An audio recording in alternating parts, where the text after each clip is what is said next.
This collection was put together by a very refined collector, and I'm pleased to say that these works by Fontana were acquired in the 70s. Today, he's a very established artist, but in the 70s, it was a very refined and intellectual choice. Giacomo, what's the importance of this collection that we have here today? This is a fantastic collection. There are 6 works by Fontana, together with other important works. A work by Baselitz, a work by Tàpies, 2 works by Fautrier, and others. So these are real modern masters that we have here in front of us. Let's talk about Lucio Fontana first of all. The cuts in the canvas, that is the trademark in effect, isn't it? Absolutely. It was creating them with a blade. Fontana was looking to find a new dimension. To look beyond the canvas. Absolutely. So this recurring fascination with endless space, he was creating his own movement in a way, Fontana, wasn't he? Yes, it was called the Spazialismo, and he started in 1948. And he also wrote a manifesto dello Spazialismo in 1948, which is still influential today with contemporary artists.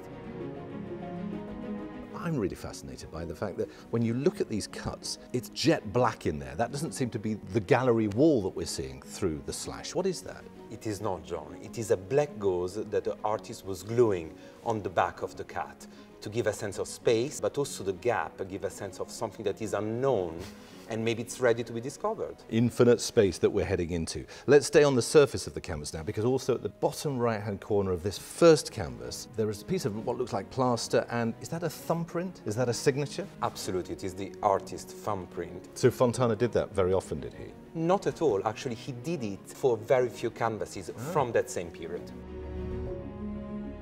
The canvas next to it is actually the top lot in this auction. What makes this one so special? This work is extremely rare. It has been executed on a shaped canvas in 1959, and we can see 14 cats in a limited space. That makes it extremely rare and extremely appealing.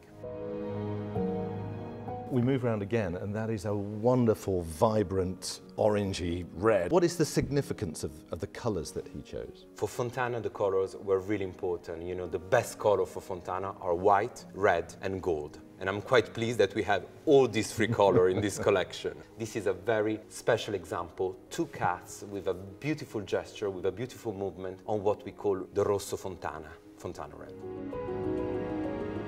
And this final piece, Giacomo, is dated 1966, so a couple of years before Fontana died. Do you get a sense that this is a later work? It is a work from the last part of his career, and we could see it from the cat. The cat are much more controlled, much more precise, and this is 5 cat on a very light and very elegant grey background. It is a kind of testament to Fontana.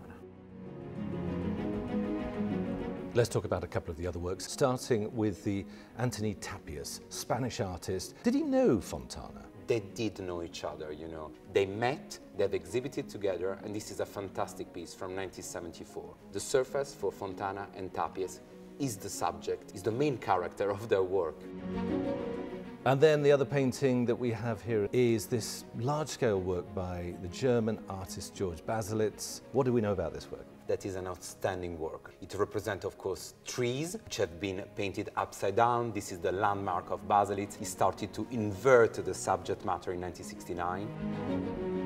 There are many other artists that are part of this collection, but with Fontana, Baselitz and Tàpies, this is a really unique opportunity, isn't it? It's a truly international collection, and not only great names, but fantastic work from great artists.